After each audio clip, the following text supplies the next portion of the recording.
नमस्कार। Dhirendra पुंडी news point में आप सभी का एक बार फिर से स्वागत है। और मेरे बराबर की विंडो में दिख रहे हैं आपको अक्सर कानून से लेकर राजनीति पर बहुत तीखी टिप्पणी करने वाले मनीष ठाकुर। मनीष जी, आपका बहुत बहुत स्वागत है। बहुत धन्यवाद आपका दिनेश भाई। मनीष जी और हम लोग एक साथ संघर्ष के साथी हैं, इसीलिए बहुत लंबा समय हम लोगों ने दिल्ली की सड़कों पर एक साथ चाय की गुमटियों पे जो है चर्चा करते हुए बिताया है। और अब फिर हम लोग अब यूट्यूब में भी साथी हैं, तो ये एक अच्छी बात है। मनीष जी, आज हम लोग दरअसल सुप्रीम कोर्ट में कल जो होने जा रहा है वो किस मायनों में ऐतिहासिक हो सकता है, क्योंकि सुप्रीम कोर्ट की आपने लोअर कोर्ट से लेकर सुप्रीम कोर्ट तक लगभग 2 दशकों तक देखा है। वहां इस तरह का मामला कभी आया नहीं कि कहना पड़ जाए कि हम रात को 1 बजे तक जागते रहे। ऐसा कभी नहीं आया कि यह सुना हो कि 7 न्यायिक अधिकारियों को जलाने की कोशिश की जाए जो सुप्रीम कोर्ट के ऑर्डर पे काम कर रहे हो। तो कल जो वीसी रिकॉर्डिंग वो करेंगे, कल वो जो बेंच करेगी, उसको किस तरह से आप मान के चलते हैं कि वो सुप्रीम कोर्ट की बेंच जिसमें डीजी को ये बताना है कि उसकी वो क्यों जिम्मेदार नहीं है, उसमें चीफ सेक्रेटरी को बताना है, उसमें उन अधिकारियों को बताना है जो इस पूरी चेन ऑफ कमांड में जुड़ते हैं, और साथ में एनआईए की वो भी जाएगी पहली रिपोर्ट। तो आप इस पहले तो वीसी को कैसे देखते हैं, इसको लीगली कैसा देखते हैं, क्या मानते हैं? देखिए, एक तो सबसे बड़ी बात है कि जब से सीजीआई सूर्यकांत बने हैं तब से सुप्रीम कोर्ट का मिजाज बदला है। मेरा मानना है कि जब से सीजीआई बने हैं सूर्यकांत, जिस दिन उन्होंने शपथ ली, इतिहास में पहली बार किसी चीफ जस्टिस ने हिंदी में शपथ ली।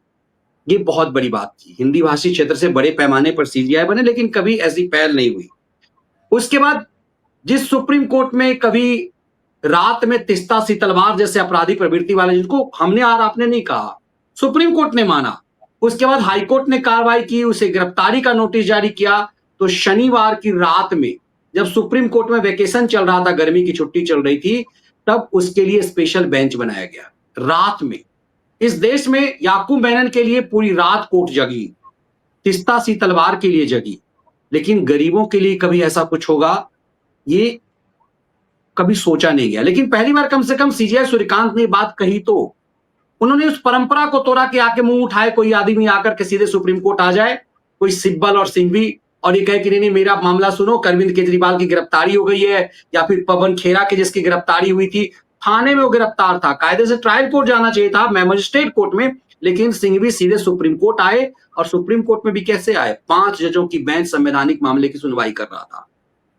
ये सब चीजें होती थी।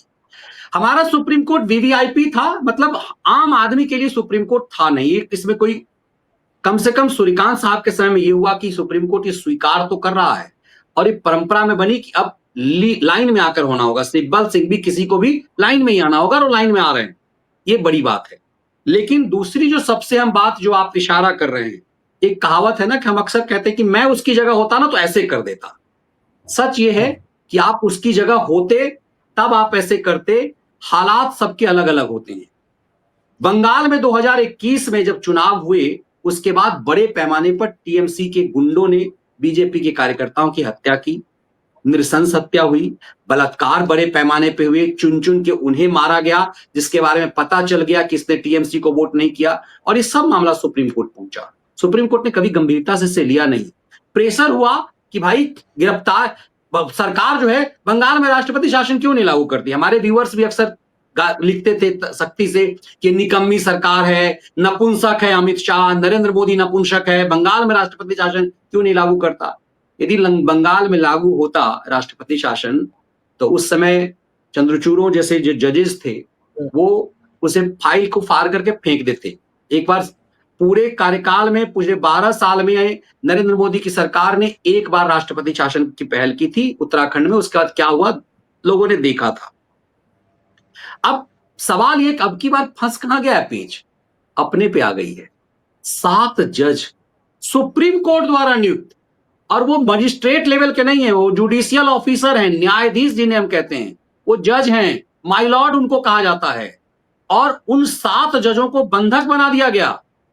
ऐसी साजिश बताई जा रही कि उनको जिंदा जलाने की, मारने की साजिश थी, और ये इसलिए हो रहा था उस मालदा में ताकि यदि इन 7 लोगों को के साथ कुछ ऐसा अनहोनी हो जाए तो एक भय का माहौल चला जाए और जितने जुडिशियल ऑफिसर काम कर रहे हैं वो डर जाएं, चुनाव अधिकारी डर जाएं।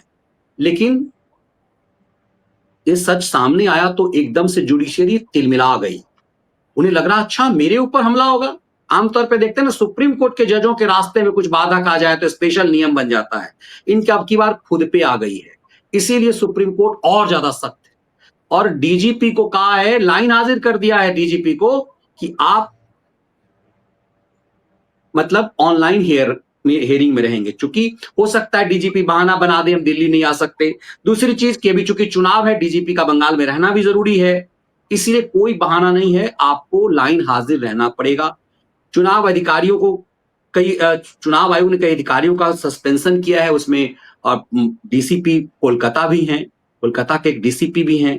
तो ये बता रहा है कि बंगाल की स्थिति बहुत नाजुक है। देखिए, अमित शाह देश के गृह मंत्री हैं, उनके काफिलों को रोक दिया गया जब वो शुभेंदु अधिकारी का नामांकन कराने जा रहे थे। तो ये चीजें बता रही कि हालात बहुत खराब हैं और जब सोमवार को हियरिंग होगी तो क्या होगा। ममता बनर्जी विक्टिम कार्ड खेलने रही है, कह रही कि मालदा में अत्याचार हो रहा है, हमारे लोगों को डराया जा रहा है, मतलब कहते हैं ना, उल्टा चोर कोतवाल को डांटे। लेकिन हाल के दिनों में जो कुछ भी हुआ है बंगाल में, सुप्रीम कोर्ट में जो मामला आया वो सीजीआई को भी समझ में आया और दूसरे जजों को भी।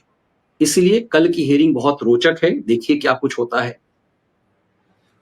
अच्छा, आपने जो उस दिन देखा कि किस तरह से वो ये कह रहे थे उसमें कोर्ट में कि जज के सामने कि साहब हाँ हमको भी वो बड़ा दिक्कत है, वो करोड़ों रुपया जो है पेमेंट हुआ अभिषेक मनु सिंघवी को और कपिल सिब्बल को, ये रिकॉर्ड में आया है ममता बनर्जी के सरकार के उसमें जो उससे आरटीआई से फाइलें आई। इसके बाद अभी अभी मैं देख रहा था, बड़ा इंटरेस्टिंग था कि आरजी कर वाले मसले में कई पेमेंट है, 40 लाख, 20 लाख, 24 लाख, इस तरह के पेमेंट है, ताकि ये केस सीबीआई को ना जाए या ना जाए, इस पर बहस हो रही थी। लेकिन आपको लगता है कि जो सुप्रीम कोर्ट ने उस दिन कहा है उसमें सरकार को इंडिकेशन भी है कि भाई लॉ एंड ऑर्डर तो हमारी तरफ से तो ये फेल हो गया, आप हर समय राजनीति की बातें करते हो, राजनीतिक भाषा बोलते हैं वहां हर कोई, ये सब बातें किस तरफ आपको इशारा करती हैं, जो आपका अनुभव कहता है? देखिए, इसे इस रूप में समझेंगे, जब किसी माँ बाप के दो बच्चे होते हैं ना, दो बेटे, तो दोनों बच्चों को लगता है कि माँ मेरी बात नहीं सुन रही है या पिता मेरी बात नहीं सुनते, दोनों कंप्लेन करता है माँ के पास जा करके, और उसके बाद हर दोनों बच्चों को लगता है कि पक्षपात माँ भैया के साथ कर रहा है या फिर छोटे भाई बड़े भाई को लगता है छोटे भाई के साथ। ये जानते हुए कि माँ बाप भी जानते हैं कि बदमाश दोनों में कौन है, उजड़ दोनों में कौन है, लेकिन वो बैलेंस करते हुए माँ बाप के उसमें को करने की कोशिश करते हैं। वो पुलिस ऑफिसर की तरह या दूसरे की तरह माँ बाप नहीं पेश आते। इसमें कई बार न्याय नहीं हो पाता है दो बच्चों में, क्योंकि माँ बाप को पता होता है कि ये बदमाश ज्यादा है, गलती इसने ज्यादा की है, लेकिन वो उसमें भी बैलेंस करें, यार तुम्हें भी ऐसे रहना चाहिए, उसे जो गलत जो सही है उसे भी समझाएंगे कि नहीं उसमें वो थोड़ी सी उसकी बात तो सही है, उससे स्थिति खराब होती है। ये जानते हुए कि हाँ ममता बनर्जी की सरकार क्या कर रही है, सुप्रीम कोर्ट ने चेक एंड बैलेंस किया है कि बंगाल में ही ऐसा होता है, मतलब वो दोनों तरफ से एक तरह से कहने की कोशिश कर रहे हैं। लेकिन सुप्रीम कोर्ट को साफ समझ में आ रहा है हाल के दिनों में कि बंगाल में हो क्या रहा है। अब ममता बनर्जी कह रही मेरे पास तो कोई पावर ही नहीं है, सब कुछ तो चुनाव आयोग कंट्रोल किए हुए है, उसका डीजीपी जो है मेरा चेंज कर दिया गया, कोलकाता का कमिश्नर जो मेरा था उसको चेंज कर दिया गया। अब ममता बनर्जी को खेलना आसान हो रहा है, वो विक्टिम कार्ड इस रूप में खेल रही है, वैसे किसी भी स्थिति में वो विक्टिम कार्ड खेलती। लेकिन ये जो टिप्पणी सुप्रीम कोर्ट की है, वो टिप्पणी इशारा तो कर रहा है कि उन्होंने बंगाल के मुख्यमंत्री को ही कहा है कि आपने सभी सीमाएं लांघ दी है, लेकिन वो दोनों के वकीलों को कह रहे हैं एक तरह से कि भाई मतलब ऐसा क्या कि आप भी शिकायत लेके चले आते हैं, हर चीज सुप्रीम कोर्ट में ही थोड़ी होगा, सब कुछ सुप्रीम कोर्ट में नहीं होगा, हर चीज सुप्रीम कोर्ट थोड़ी करेगा। लेकिन अब की बार, जैसे मैं बार बार कह रहा हूं, अब की बार पेच फंस गया है 7 जजों का मामला, जज जुडिशियल ऑफिसर के साथ हुआ है। अब की बार यदि सुप्रीम कोर्ट एक्शन नहीं लेगा तो ये गलत मैसेज जाएगा। बंगाल के मामले में सुप्रीम कोर्ट को चेक एंड बैलेंस से काम नहीं चलेगा कि ये भी सही वो भी सही। इसीलिए मैं कह रहा हूं कि अब सब कुछ, जैसे ऐसा नहीं कि सुप्रीम कोर्ट को समझ में नहीं आता कि हर मामले में सिब्बल और सिंघवी क्यों आते हैं, ये जितने मामले हैं सुप्रीम कोर्ट में ही सजे हुए। आप देखिए कई बार वीडियो जाता है कि सुप्रीम कोर्ट में देश की सबसे महंगी कारें हैं। बंबई भले ही आर्थिक राजधानी हो, लेकिन सुप्रीम कोर्ट के जब आप फर्स्ट फ्लोर पे जाएंगे और बैक साइड में जो पार्किंग है उसको जब देखेंगे तो आपको आंखें फट जाएंगी कि देश में इतनी महंगी महंगी गाड़ियां कैसे हैं। तो वो चीजें सामने आती कि आखिर सुप्रीम कोर्ट में सब कुछ क्या होता है। मुझे लगता है कि अब सोशल मीडिया के दौर में सब कुछ सामने आने लगा है कि आगे लोगों के दिमाग में सवाल है कि हर मामले में यही 3-4 वकील क्यों होते हैं जहां आपका इशारा है। इसका मतलब यह है कि लोगों का संदेह जुडिशियरी पर बढ़ता है कि क्या पैसे की कमाई सिर्फ वकीलों तक होती है या बात ऊपर तक जाती है। क्या सब कुछ ऊपर ऊपर ही पी जाते हो, कविता है ना, ऊपर ऊपर ही पी जाते हैं जो पीने वाले हैं, कहते हैं ऐसे ही जीते हैं जो जीने वाले हैं। तो क्या सब कुछ ऊपर ऊपर होता है और हम मूर्ख बन जाते हैं। अब सोशल मीडिया के दौर है, टेलीविजन चैनल पे हमारा आप नहीं, अपना कैमरा अलाउ नहीं होता था, हम ऊपर जाके नहीं दिखा पाते कि भाई उसे ऑन रिकॉर्ड नहीं कर सकते। अब सोशल मीडिया का दौर आया तो वीडियोज आते हैं कि सुप्रीम कोर्ट की स्थिति क्या है।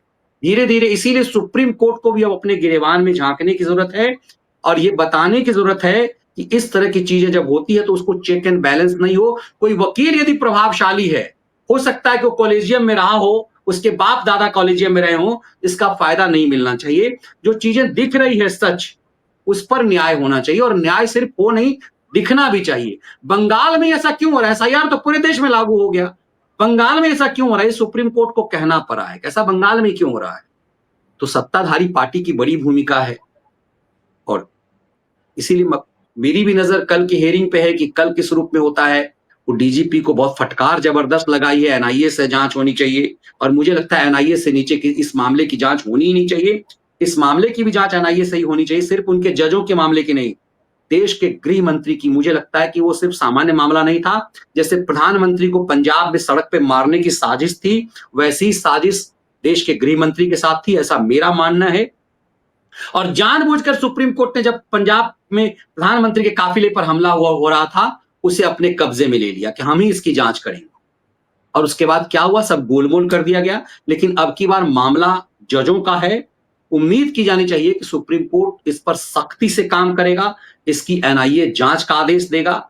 और चूंकि पूरा मामला गृह मंत्री का है तो इसे भी गंभीरता से लिए जाने की जरूरत है। सिर्फ ये नहीं कि सिर्फ 7 जजों की महत्ता है और देश के गृह मंत्री के मामले को समझा जाए कि नहीं वो तो सिर्फ पॉलिटिकल रैली कर रहे थे। ये मामला बेहद गंभीर है और ऐसा मुझे लगता है कि इंसाफ होते हुए दिखना चाहिए। ये मैसेज ये महत्वपूर्ण ज्यादा है। अच्छा, ये जो हम लोग देख रहे हैं ममता बनर्जी, ऐसा मतलब आपने तो उस पर बनाया है, शो भी किए हैं, बहुत सारी चीजें की हैं। जो ममता बनर्जी है, इस तरह से जो मैं देखता हूं कि वो कोर्ट को अक्सर चुनौती देती हुई दिखती हैं। बाकी फाउंडेशंस को वो चुनौती दे चुकी हैं जो सिस्टम्स के हैं, लेकिन अब उनका निशाना कोर्ट रहता है। आपने देखा कि ऐसा पहले कभी आप बता सकते हैं कि जब वो जस्टिस जो कोर्ट में सुनवाई हो रही थी ईडी वाले पे, तो भीड़ घुस गई है तो उन्होंने सुनवाई कैंसिल कर दी। भीड़ घुस गई टीएमसी के लोगों की, ऐसा कभी हुआ नहीं, हमने नहीं सुना। उसके बाद वो फिर सुप्रीम कोर्ट आती है, फिर खुद वो लड़ने की बात करती है कि मैं खुद बहस करूंगी साहब, हाथ जोड़ के 5 मिनट वो जो है, फिर उसमें 10 मिनट वो बोलती भी हैं, ये है। लेकिन इस पूरे मामले में अगर हम देखें, पहले वो हर एक चीज पर एकदम सीधे सुप्रीम कोर्ट आ रही थी, कोर्ट आ रही थी, हाई कोर्ट आ रही थी। अब वो सीधा सुप्रीम कोर्ट को, क्योंकि जब एसआईआर का आप विरोध करते हैं, जब आप ये कहते हैं कि अमित शाह ने नाम काट दिए, अमित शाह ने वो काट दिए, तब वो सुप्रीम कोर्ट को केंद्र में रखे हुए होती है नहीं? क्या इसमें बहुत सारी चीजें कोर्ट को दिखती है, या कोर्ट जानबूझ के इनको राजनीतिक फैसले हों इसीलिए छोड़ देता है? मतलब आपका अनुभव क्या कहता है? क्योंकि ये तो बहुत सारी चीजें ऐसी हैं जो हम लोगों ने पहले नहीं देखी। हम लोगों ने भी इतने दिन सुप्रीम कोर्ट में जाके बहुत सारे केसेस, चाहे वाई के सब्बरवाल साहब के समय से हों, अरिजीत पसायत हो, पता नहीं किस किस हम लोगों ने देखा, लेकिन इस तरह का तो लॉलेसनेस पे जाना और फिर कोर्ट का इस तरह का, ये किस तरह का इशारा? हालांकि जस्टिस सूर्यकांत, आपने सही कहा है कि जिस देश के सीजेआई हैं, कम से कम उन्होंने बहुत सारी चीजों को रोका है। लेकिन ममता बनर्जी वाला मामला अभी भी मुझे लगता है कि शायद इस देश में, क्योंकि भाई सबसे ज्यादा नाम तो कटे हैं तमिलनाडु में, बिल्कुल, यूपी में करोड़ों कट गए, कोई एक आदमी बोलने वाला नहीं है। यहां तक कि वो नहीं बोल रहे हैं भाई, जो विपक्षी नेता वही कह दे, रस्मी कवायद ही कर दे पूरी कि साहब गलत कर दिया। मेरा खुद का नाम कट गया हुआ था, मेरा तो यूपी खुद का नाम नोएडा में कट गया हुआ था, दोबारा मैंने अप्लाई किया है। मेरा तो खुद का नाम कट गया था, मेरी धर्मपत्नी का नाम दोबारा से एड्रेस होने के बाद भी कह दिया कि एक एब्सेंट है वो। तो ऐसी ऐसी चीजें हुई हैं, लेकिन उसके बाद जुड़ा है। सवाल महत्वपूर्ण ये है जो आप कह रहे हैं, एक एक ऐड है ना देवेंद्र भाई की, गला डर सबको लगता है, गला सबका सूखता है। उत्तर प्रदेश में आज तो बहुत ज्ञान दे रहे हैं मिलॉर्ड। उत्तर प्रदेश में अतीक अहमद और मुख्तार अंसारी के मामले को सुनने की हिम्मत नहीं होती थी जजों को। इलाहाबाद हाईकोर्ट में तारीखें लग जाती थी, कुछ नहीं होता था। आजम खान का आतंक ऐसा था, आप और हम जानते हैं, आपने तो क्राइम लंबा कवर किया है। हमारे और आपके कॉमन मित्र हैं, सेम अखबार में काम किया, मुस्लिम है वो। हो सकता है आपको इशारा नहीं हो तो बाद में बात हो जाएगी। तो मेरा भी दोस्त है, आपके साथ भी रहा हुआ है, क्राइम लंबे समय कवर किया, मुस्लिम है। उसकी पत्नी का मामला फंस गया था, वो देखता है शो ऐसे। तो उसने कहा कि आले हसन को मैं कंप्लेन करा के मतलब खेल खत्म कर दूंगा। आले हसन उस समय डीएसपी था, और आले हसन का डीएसपी से ज्यादा, डीजीपी से ज्यादा प्रभावशाली था वो उत्तर प्रदेश में, जब आजम खान का रुतबा चलता था। तो कांपते थे डीजीपी, और आप हम बेहतर जानते हैं, मैंने उस पर अलग से शो भी किया था, वर्दी वाला आजम खान वर्दी वाला गुंडा। वो बहुत सारे लोगों ने देखा उसे, वो अभी भी यूट्यूब पे है, आजम का वर्दी वाला गुंडा। आले हसन भी गिरफ्तार हुआ। एक डीएसपी की इतनी औकात थी कि डीजीपी की कुछ नहीं, क्योंकि वो आजम खान का गुंडा था, वो वर्दी पहने हुए था। अब बंगाल की स्थिति देखिए कि जिस बंगाल में सीबीआई का मुख्यालय घेर लिया जाता हो, सीबीआई के अधिकारी डरते हो, जिस बंगाल में ईडी के अधिकारी को ममता बनर्जी हाथ से फाइल छीन लेती हो और डीजीपी को लाती हो, तो आदमी, जज को सुरक्षा कौन देता है? आईपी, पुलिस ही तो देगी ना। अब कोलकाता में आज से 1.5-2 साल पहले याद होगा कि जब सीबीआई मुख्यालय को घेरा था, तो कोर्ट के जुडिशियल ऑफिसर को डर लगने लगा था, जब सीबीआई वाला मामला उसमें था। तेजस्वी यादव ने धमकी दी थी सीबीआई अधिकारियों को, बिहार है, बिहार के ही हो, बीवी बच्चे यहीं रहते हैं, ये मंत्रियों, ये नेता की धमकी नहीं है, गुंडों की धमकी होती है। तब तेजस्वी यादव को ट्रायल कोर्ट दिल्ली ने धमकाया था सीबीआई की शिकायत पर, किस तरह की बयानबाजी करोगे तो बेल कैंसिल हो जाएगा तुम्हारा। तेजस्वी यादव ने जब ये धमकी दी थी। उत्तर प्रदेश बिहार हो गया, बंगाल वाला भी आपने देखा कि कैसे बंगाल में ममता बनर्जी खुद ही धरना दे गई थी सीबीआई मुख्यालय कोलकाता में। तो जज भी तो इंसान है हमारे और आपकी तरह, उन्हें भी तो डर लगता है कि भाई जजमेंट यदि इसके खिलाफ दे देंगे तो क्या होगा। अब मैंने उस समय वीडियो विश्लेषण किया था एकदम से अलग हट करके। इतने दिन मैंने कोर्ट कवर किया, कभी ऐसा नहीं हुआ कि भीड़ यदि होगी तो जज सुनेगा ही नहीं। जज निर्देश देता है अपने कोर्ट स्टाफ को कि खाली कराओ कोर्ट, एक एक आदमी को निकालो, जो वकील इसमें जिम्मेदार है वही रहेंगे और कोई नहीं रहेगा। कई बार ऐसा हुआ है, हाई कोर्ट में, ट्रायल कोर्ट में होता है, मजिस्ट्रेट खाली करवा देते हैं कोर्ट को, कोर्ट रूम खाली करो, उसके बाद रीडर अहलमा तो है कोर्ट रूम खाली करा देता है। आपने, हमने देखा है इसे। ऐसा क्या हुआ? भेजा जाता है। हाँ भाई मीडिया ठीक है, आप बाहर जाइए, बाद में आइएगा, ऐसा कर देते हैं वो। हम लोग बहस करते हैं, भाई हम तो ओपन कोर्ट है, हम रहेंगे। कई बार हम लोग बहस करने लगते थे, वकील भी बहस करने लगते थे कि ओपन कोर्ट है, लेकिन फिर भी मजिस्ट्रेट का आदेश होता है और पालन करना पड़ता है। क्यों पालन होता है? वो एक नायब कोर्ट होता है, सिपाही होता है वो नायब कोर्ट, जो गेट पे खड़ा रहता है, उसकी जिम्मेदारी होती है कोर्ट की सुरक्षा की, और वो हमें धक्के देकर के बाहर कर देता है सबको, वकील साहब को भी नहीं बाहर। और हाई कोर्ट में जो जज हैं वो कहते हैं कि नहीं हम 7 दिन 8 दिन का डेट देते हैं। समझ में आता, चलो हम आज नहीं सुनेंगे, हम कल सुनेंगे। 8 दिन का, एक सप्ताह का डेट दे दिया। इसका मतलब है कि हाई कोर्ट चाहता था कि इस मामले को सुप्रीम कोर्ट में ले जाया जाए, हम नहीं सुने। तो क्या इस कदर का यदि खौफ जजेज में होगा, मिलॉर्ड में होगा, तो क्या होगा? तो बंगाल में जो चीजें हुई, मैं इसीलिए कह रहा हूं कि अब इनके ऊपर वहां से टर्निंग पॉइंट वहीं से हुआ है। हाईकोर्ट के जज को जब इस पूरे मामले में लंबी तारीख देनी पड़ी कि भीड़ बहुत है, हम अभी नहीं सुनेंगे, मतलब इस तरह से यदि भीड़ के नाम पर हियरिंग टलती रहे तो हर कोर्ट में चल जाएगा। जब भी कोई वीवीआईपी आते हैं तो भीड़ होती है। सहारा वाला हियरिंग याद होगा आपको कि जब सुब्रत राय को कोर्ट में पेश किया गया तो क्या हाल था कोर्ट का। कहीं भी सुप्रीम कोर्ट की ट्रायल कोर्ट में जब ऐसे वो कॉमनवेल्थ घोटाले आए, 2G घोटाले में किस तरह की भीड़ होती थी।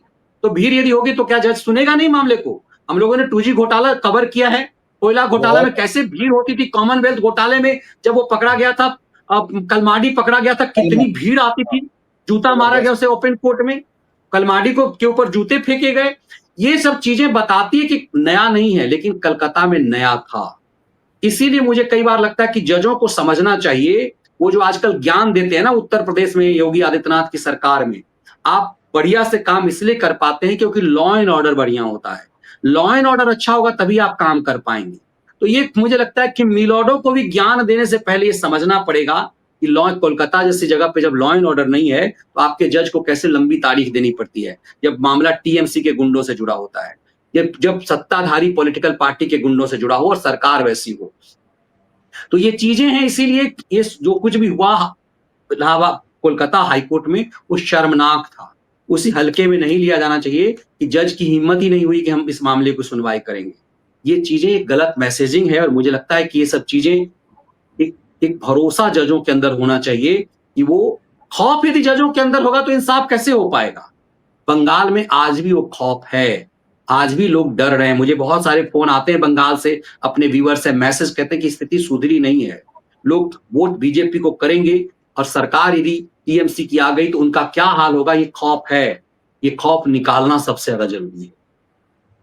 एक बड़ा इंटरेस्टिंग केस हुआ कल, मतलब मुझे नहीं पता आपने अभी उसको किया नहीं हो या नहीं किया, तो उसको करने की जरूरत है। कल याद होगा आपको, अभी एक वो दिखाई दिया, एक गुंडा जो जा रहा था टीएमसी का कि घर में कि हम तुम्हारे घर भेज देंगे खीर और रसगुल्ला, अगर किसी और को बाहर देना अंदर मत जाना, टीएमसी को वोट देना। वो बड़ा वायरल हुआ कल परसों, और कल उसको अरेस्ट किया गया परसों रात में, और कल उसको जमानत मिल गई, वो वापस आके फिर उसी काम पे लग गया।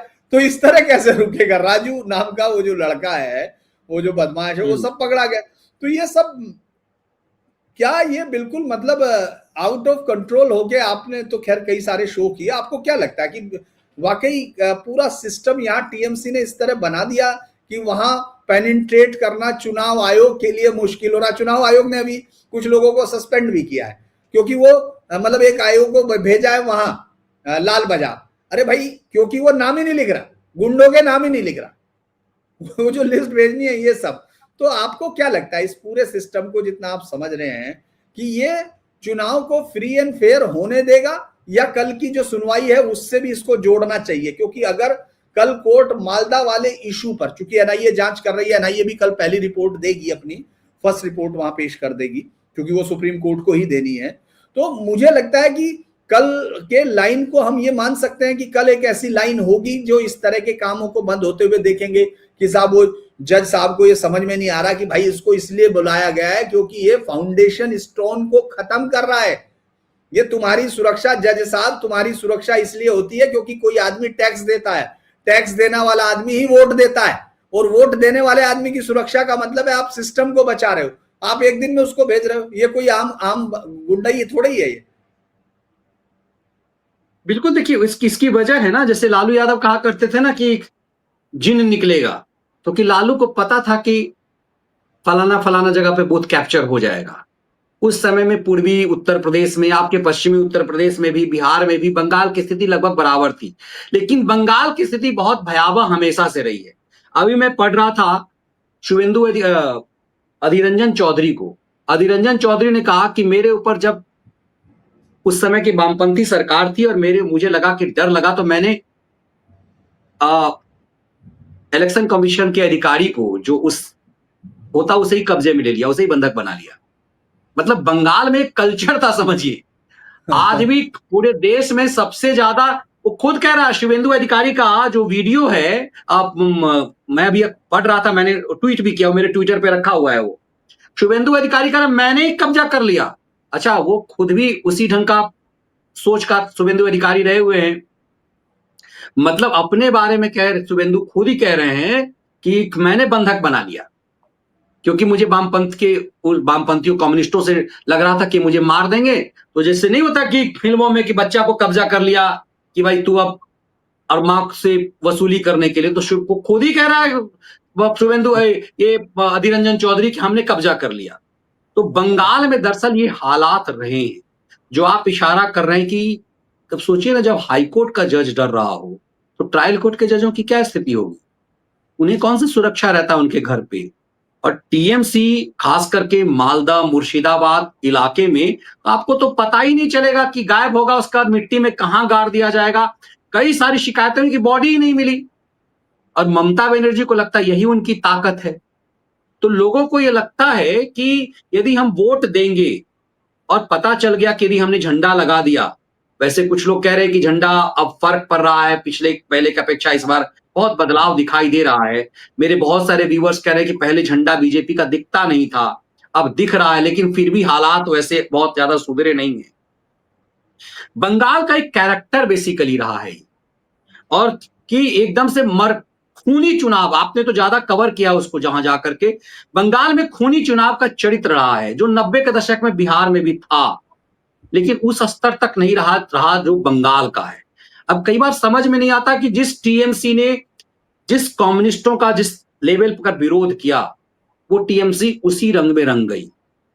कांग्रेस का जिस लिहाज से विरोध किया था कम्युनिस्टों ने, गरीबों के नाम पर, अत्याचार के नाम पर, और 77 में जब कम्युनिस्ट की सरकार वहां आई, उसके बाद हमेशा के लिए कांग्रेस खत्म हो गई।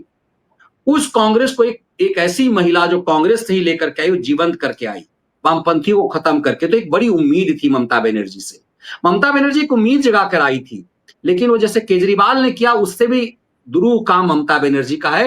ममता बनर्जी वामपंथियों से भी ज्यादा टीएमसी के गुंडों को कर पाई।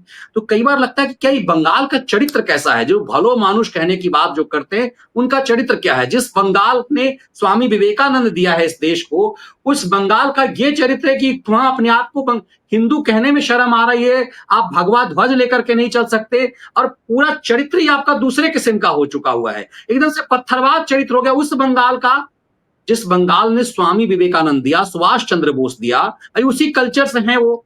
तो ये लगता है कि कई बार लगता है कि क्या सचमुच इतिहास में ये चीजें हैं या गलत है। मतलब आज की तारीख में सबसे अलग यदि बंगाल है तो क्या क्यों है, इस बंगाल को अपना चरित्र जो है बदलना पड़ेगा। ये खौफ सही मायने में है कि यदि सब कुछ दिख रहा है तो जमानत फर्स्ट फेज में ही मिल जाना, ये निश्चित रूप से चौंकाता है।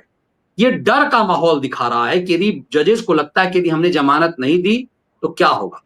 याद है ना, जब शुरुआत में जब हम लोग नीतीश कटारा केस कवर करते थे तो फोन आते थे। मैं उस समय, आप अमर उजाला छोड़ के गए थे, मैं अमर उजाला आया था, मेरे पास फोन आया, और ये अक्सर ये चीजें होती थी। कितना, तभी तो गाजियाबाद से दिल्ली इस केस को ट्रांसफर किया गया था कि दिल्ली में न्याय नहीं हो पाए, कोर्ट में जाने वालों की पिटाई होती थी, पिटाई होती थी। हाँ, तो ये आतंक था डीपी यादव का, कि मुझे याद है कि जब मैं पहली बार डीपी यादव के गांव गया, उसके घर को मुझे कैमरामैन ने दिखाया कि यही घर है, तो मैं खुद ही डर रहा था, जबकि मैंने सालों कवर किया हुआ था नीतीश कटारा को, डीपी यादव से रेगुलर बातचीत हुई थी कई बार, फिर भी वो माहौल था। आज वो माहौल नहीं है। दिल्ली में नेशनल कैपिटल है, और दिल्ली नेशनल कैपिटल है, और दिल्ली की हालात कुछ अलग हैं। आप कल्पना कीजिए कि जब हम लोगों ने देखा हुआ है गाजियाबाद और नोएडा का वो दौर, तो बंगाल का दौर क्या होगा कि जजेस डरेंगे। डर तो लगता था जजों को, दिल्ली में भी लगता था। वो तो कुछ जज ऐसे थे, जैसे ढींगरा जैसे जज ऐसे थे कि वो चीजें बदली। तो आप कल्पना कीजिए कि बंगाल में जजों का क्या होगा। अब ढींगरा जैसा जिगरा तो सबके पास होगा नहीं, जो किस तरह के केसेस उनके पास होते थे। तो ये डर कमोबेश दिल्ली एनसीआर के जजों में भी होता था उस दौर में। हालात बदले हैं, इसीलिए उम्मीद करते हैं कि बंगाल के भी हालात बदलेंगे। जब बंगाल में ये भय खत्म होगा कि हम ममता को यदि वोट नहीं देंगे तो हम मारे नहीं जाएंगे। अब यदि पता चल जाए लोगों को, क्योंकि पता तो चल जाता है ना, मुखिया चुनाव में जैसे पता चल जाता, अच्छा जब वोटों की गिनती होती है तो पता चलता ना फलाना विधानसभा के फलाना एरिया का भी हो रहा है, तो पता चल जाता। इसका मतलब अंदाजा विधायक, वो नेता अंदाजा लगा लेता कि फलाना गांव में मुझे वोट गई या नहीं गई। मेरे गांव की कहानी है, मेरा गांव विशाल है, मेरे गांव में बिजली नहीं थी, पेपर पे बिजली थी, और मैंने अपने शो में कई बार कहा, उस समय पीयूष गोयल केंद्रीय मंत्री हुआ करते थे, और मैं अपने सांसद अजय निषाद जो सांसद थे उनको लेकर के गया था अपने कुछ ग्रामीणों के साथ पार्लियामेंट में। अजय निषाद के साथ मैं गया पीयूष गोयल से मुलाकात करने, तो अजय निषाद को डांट दिया पीयूष गोयल ने, पब्लिकली कह रहा हूं कि भाई एक छोटे से गांव का इशू लेकर के चले आए, ये काम तो डीएम एसपी करेगा। उस सांसद, तब सांसद थोड़ा घबरा गए, नए नए सांसद थे और थोड़ा सज्जन मैंने पीयूष गोयल से कहा कि सर, इनकी समस्या ये है कि मेरा गांव बहुत बड़ा वोटर है और ये पेपर में ऑन पेपर जो है उस गांव में बिजली है। क्यों बिजली नहीं आती थी गांव में? क्योंकि हमेशा उस गांव में का जो वहां का जो विधायक होता था वो यादव जाति से आता था और वो अपर कास्ट बहुल गांव था। उन्हें लगता था कि इस गांव से मुझे वोट नहीं मिलते, इसीलिए उस गांव में कभी बिजली नहीं आई। और बिजली कब आई? ऐसा नहीं कि पीयूष गोयल से हमने शिकायत किया अजय निषाद से लेकर, मैं पब्लिकली कह रहा, मेरे कंप्लेन पे या मेरे सांसद पीयूष गोयल से कहने गए इसलिए बिजली नहीं आई। बिजली इसलिए आई क्योंकि मोदी ने देश को वायदा किया कि पूरे देश में 2018 के जुलाई तक बिजली आएगी, तो मेरे गांव में बिजली आ गई। क्योंकि मेरे गांव में पेपर पे बिजली थी और अपने जानते सरकारी नौकरी तो क्या करते हैं, यदि किसी के मृत्यु प्रमाण पत्र बन गया तो जिंदा आदमी को मुर्दा मानते हैं। इसीलिए बिहार के तमाम अधिकारी कहते थे पेपर पे तो बिजली है, हम मान लेते हैं बिजली है, और बिजली नहीं थी। 2018 तक मेरे गांव में बिजली नहीं थी। सोचिए, तो ये इस देश में इस रूप में होता है। तो ये इसीलिए चीजें आपको जो दिखाई देती हैं वो चीजें उस रूप में होती नहीं हैं कई बार हम लोग।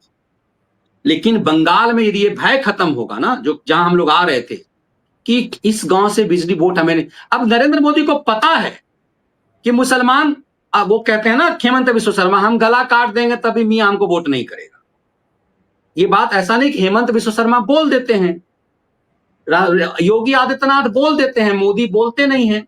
सबको पता है कि वोट नहीं देते। मेरे कई मुस्लिम साथी हैं, मैं जब उनसे कहता हूं कैसा आप ये मानते हो ना कि इस दौर में मुसलमानों के काम हुए हैं, सुविधाएं बढ़ी है, आपकी गलियां जो गंदी होती थी, आपके घर बिजली पहुंची है, आपके गांव में शौचालय पहुंचा है, जो बुर्का पहन करके दिन में शौच करने जाते थे। कहते हैं हाँ है, सबको मिला इसलिए हमको भी मिल गया। मतलब ये पहली बार है, इस सच को स्वीकार करना पड़ेगा कि इस दौर में पहली बार हुआ है कि सबके लिए काम हो रहा है। वरना क्या होता था, अल्पसंख्यकों के लिए फलाना, ये मस्जिद के मौलानाओं की इतनी सैलरी बढ़ गई। सरकार को पता है कि फलाना इलाके का फलाना कौम के लोग मुझे वोट नहीं करते, इसका मतलब क्या, उस इलाके में बिजली नहीं जाएगी, उस इलाके में पानी नहीं होगा, उस इलाके में शौचालय नहीं होगा। लेकिन ऑन रिकॉर्ड है 2018 तक मेरे गांव में बिजली नहीं थी। और आपको आश्चर्य लगेगा, मेरे गांव के चारों तरफ बिजली थी, चारों छोटे छोटे गांव में बिजली थी, सालों से बिजली थी, मेरे गांव में बिजली नहीं थी। इसलिए क्योंकि उस क्षेत्र के विधायक सांसदों को हमेशा लगता था कि इस गांव के लोग हमें वोट नहीं देते। और आपको आश्चर्य लगेगा कि मेरे गांव में टंकी और इस तमाम चीजें 70s में जब ललित नारायण मिश्रा थे, तार पोल सब कुछ 70 के दशक में ही था। मतलब बिजली के खंभे और तमाम चीजें 70 के दशक में लग गए थे, लेकिन बिजली 2018 तक नहीं आई। सोचिए, 74 में हमारे गांव में पानी की टंकी थी, सिर्फ गुंबद खड़ा था, बिजली के खंभे थे 70s में, लेकिन 2018 तक बिजली नहीं थी। ये इस देश का सच है। इस देश के जनप्रतिनिधि काम कैसे करते हैं कि उन्हें पता है कि उन्हें लगता है, संदेह होता है कि इस गांव के लोग में वोट नहीं करते। तो मगर इस दौर में ये चीजें समझ, लोग इतनी बेशर्मी से करते हैं कि उसके बाद भी कि पता होते हैं कि हम वोट नहीं दे रहे, तमाम सुविधाएं मिल रही है, ठीक है, क्या पार्टी से नफरत कीजिए, देश से नफरत लोग करने लगते हैं।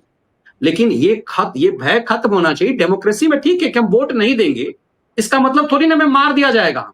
आज जो लोग मौज ले, कई बार विषयांतर हो जाता है, आज जो लोग सवर्णवाद के नाम पर अमित शाह को खुलेआम गाली दे रहे हैं, उन्हें पता है कि सालों से नरेंद्र मोदी को गाली देने वालों को कोई कुछ नहीं उखाड़ता, कुछ नहीं होता। अमित शाह को गाली देने, एक बार आप एंटेनियो माइनो बोल दिया अर्नब गोस्वामी ने तो जेल गया हो, ऑन एयर एंटेनियो माइनो बोल दिया तो। आज के डेट में हम और आप कांग्रेस कवर करते रहे हैं, कांग्रेस में आज भी कांग्रेस के पत्रकार राहुल गांधी का नाम नहीं लेते, सोनिया गांधी का नाम नहीं लेते, कार्यकर्ता छोड़िए, पत्रकार नहीं लेते नाम। राहुल गांधी आरजी हैं, प्रियंका वाड्रा पीजी हैं, सोनिया गांधी मैडम हैं, पत्रकार भी मैडम ही बोलते हैं। लेकिन क्या बोलते हैं, अरे नरेंद्र मोदी आ गए, मोदी जी आ गए क्या? कोई नहीं बोलता सोनिया जी आ गई क्या, मैडम आई क्या? आज भी कांग्रेस दफ्तर में क्या है ये पूछते हैं ना। आप यदि कांग्रेस के प्रवक्ता से बात करेंगे तो क्या कहेंगे, अरे मैडम आई है क्या, आरजी आ गए क्या? अरे ससुरे पत्रकार नहीं बोलते आ राहुल गांधी। और यहां पर आप बीजेपी कार्यालय में आप किसी से बोलेंगे, अच्छा अमित शाह हैं, अमित शाह हैं क्या, ये नहीं कहते गृह मंत्री आए तो। लेकिन ये चीज कहने का मतलब ये कि खौफ इस कदर है कि 12 साल सत्ता जाने के बाद भी आज भी आप यदि कुछ बोलेंगे कांग्रेस के लिए इस रूप में, तो कर्नाटक की पुलिस आएगी, घसीट करके ले जाएगी। अब बचे खुचे तो कर्नाटक में बचे हैं, हिमाचल में तो उस लायक भी नहीं है, तो कर्नाटक से ही पुलिस आती है उठाने के लिए। सोचिए 2-2 कौड़ी का एक केजरीवाल जब आया, पंजाब में पुलिस आई तो कुमार विश्वास को उठाने के लिए लोग आने लगे। तो ये चीजें कहने का मतलब घुमा के हम वहीं आ रहे हैं फिर से कि भय खत्म होना चाहिए। हम वोट, डेमोक्रेसी में वोट गुप्त होता है ना, तो हम यदि आपको वोट नहीं देंगे इसका मतलब क्या देश में रहने का अधिकार नहीं है, हमें सुविधाएं नहीं मिलेगी। बंगाल में आज भी ये चीजें हैं जो हमने अपने गांव के बारे में बताया कि बंगाल में वो चीजें हैं। मुझे लगता है कि ये चीजें दूर होने की जरूरत ज्यादा है। बस आपने बहुत अच्छे से, और गांव की बात आश्चर्य, मुझे पता नहीं आपके दर्शकों ने पहले भी सुना होगा, अलग बात है, लेकिन मैंने पहली बार सुना कि 70 से आज तक, वैसे बहुत सारे गांव कवर किए कि जहां बिजली के खंभे खड़े, लेकिन 70 से खड़े ऐसा नहीं, गांव अविशार शर्मा मेरे गांव गया हुआ था। अविशार शर्मा एबीपी में था उस समय में, वैसे वो धान गेहूं का एक्सपर्ट है, पत्रकारिता कितना करता नहीं पता, लेकिन मेरे गांव गया हुआ था, उस समय एंकर था वो, और गया था और इस इश्यू को उसने उठाया था। इसीलिए पब्लिक भी है, ऐसा नहीं। और मैं यदि पब्लिक मंच से कह रहा हूं, उस समय के बिजली मंत्री पीयूष गोयल केंद्र में सरकार में थे, मेरे मुजफ्फरपुर के सांसद अजय निषाद थे, उनको लेकर के मैं अपने 3 ग्रामीण के साथ गया था संसद भवन में, उनसे पीयूष गोयल जी से उनके दफ्तर में मुलाकात थी, और उन्होंने डांट दिया सांसद को कि गांव की बिजली के लिए तुम यहां आ गए, शिकायत वहां करो, और गांव में बिजली नहीं आई। तो सोचिए इस देश में, मुझे लगता है कि ये बहुत बड़ा इश्यू है, और यदि पब्लिकली हम नाम ले रहे हैं पीयूष गोयल का, अपने सांसद का, तो सोचिए कितना गंभीर मामला है। और ऐसा नहीं है कि कुछ भी नहीं था, 70s में मेरे गांव में पोल थे, खंभे थे, वो तमाम चीजें थी, सिर्फ बल्ब नहीं था, बस बिजली नहीं आती थी। 70s में सब कुछ था, और 2018 तक उस गांव में बिजली नहीं आई। ये कलंक है इस देश में नेतागिरी का, इस देश की सत्ता और सिस्टम कैसे चलता है उसकी वानगी है मेरे गांव का ये रिकॉर्ड। एक आखिरी सवाल के तौर पर, चूंकि हम लोग वो आ गए हैं, लेकिन एक आखिरी सवाल वहीं खत्म करेंगे कि कल आपको क्या ये सुप्रीम कोर्ट के पास ऑप्शंस क्या हो सकते हैं? आपको लगता है कि सुप्रीम कोर्ट क्या इस तरफ बढ़ सकता है, रिकमेंडेशन दे सकता है कि भाई ये लॉ एंड ऑर्डर पूरी तरह फेल हो चुका है, इसको प्रेसिडेंट रूल की तरफ जाना चाहिए? क्या ये उसकी तरफ से आ सकता है, या फिर कोर्ट जो है कल उन अधिकारियों में से किसी एक का हेड रूल कर सकता है, या क्या? मतलब आपको क्या कहता है, आपका अनुभव क्या कहता है? देखिए, सुप्रीम कोर्ट सुप्रीम है, और कहते हैं ना कि सुप्रीम कोर्ट के पास सुप्रीम अधिकार है, अनंत अधिकार है। इस देश की सुप्रीम कोर्ट कुछ भी कर सकता है, तो हमारे लिए अनुमान करना बहुत मुश्किल है। लेकिन जैसा हम कह रहे हैं कि इस बार उनके ऊपर आई है, सुप्रीम कोर्ट के इस खास करके विशेष रूप से सीजीआई के खुद के फैसले पर चोट है। जुडिशियल अधिकारी उन्होंने नियुक्त किया है, उनके लिए रात में सोना मुश्किल है। सोचिए कि उन 7 अधिकारियों की यदि हत्या हो गई होती तो जस्टिस सूर्यकांत रात में सो कैसे पाते? ये उनके आदेश पर भारत के इतिहास में पहली बार हुआ है कि जजेज को चुनाव अधिकारी के उस जिम्मेदारी में दी गई है। इतिहास में ऐसा कोई रिकॉर्ड नहीं है। ये फैसला उन्होंने इसलिए किया क्योंकि ममता बनर्जी मुद्दे से भाग रही थी। इसीलिए मुझे उम्मीद है कि कल सुप्रीम कोर्ट में कुछ बड़ा होगा, और हो सकता है कि ये कहा जाए कि 356 नहीं तो 355 की व्यवस्था कर दी जाए, बंगाल में कंट्रोल किया जाए, और ये इस सीमा तक मुझे लगता है कि सुप्रीम कोर्ट जा सकता है, क्योंकि सामान्य बात नहीं है कि आप देश के मतलब 7-7 जुडिशियल ऑफिसर को बंधक बना लेंगे आप। मतलब कमाल की बात है। और वो कोई मजिस्ट्रेट नहीं है, वो जुडिशियल ऑफिसर हैं, वो न्यायाधीश हैं, उनको आपने बंधक बना लिया। और गुंडई की सीमा ये इस रूप में कि भाई ऐसा लगा कि जला के मार दिया जाएगा। कंप्लेन ये भी आई कि जिंदा जलाने की साजिश थी। देश के गृह मंत्री को आप सड़क पे चलने नहीं देंगे। मतलब भारत का गृह मंत्री यदि अपने के पास ये अधिकार नहीं है तो क्या होगा? ये अराजकता की तरफ जा रहा है, और मुझे लग रहा है कि सुप्रीम कोर्ट को कोई बड़ा एक्शन लेना चाहिए इस पूरे मामले में, ताकि एक मैसेज जाए। अब इंतजार करते हैं हम लोग कि क्या होता है। धन्यवाद मनीष भाई, आप जुड़े, बहुत बहुत धन्यवाद। तमाम दर्शकों से अनुरोध है, चैनल को लाइक करें, सब्सक्राइब करें, शेयर करें। और वैसे तो जो लोग हैं वो सब लोग मनीष ठाकुर शो के बारे में हमेशा लिखते ही रहते हैं मेरे कमेंट में, लेकिन जो लोग नहीं गए हों, जिन्होंने नहीं अभी तक वहां जाके सब्सक्रिप्शन लिया है, उनसे अनुरोध है कि वो जाएं, वहां देखें, और किस तरह से चुनाव को अलग लीगल पॉइंट से इस देश की पूरी राजनीति को भी देखते हैं, राजनीति को भी देखते हैं, उस पर बात करते हैं। बड़े अच्छे शो होते हैं, मैं खुद देखता हूं, तो इसलिए अनुरोध करता हूं कि सब लोग वहां भी पहुंचे। आप जुड़े उसके लिए बहुत बहुत धन्यवाद। आप सब लोगों को बहुत बहुत नमस्कार। बहुत धन्यवाद।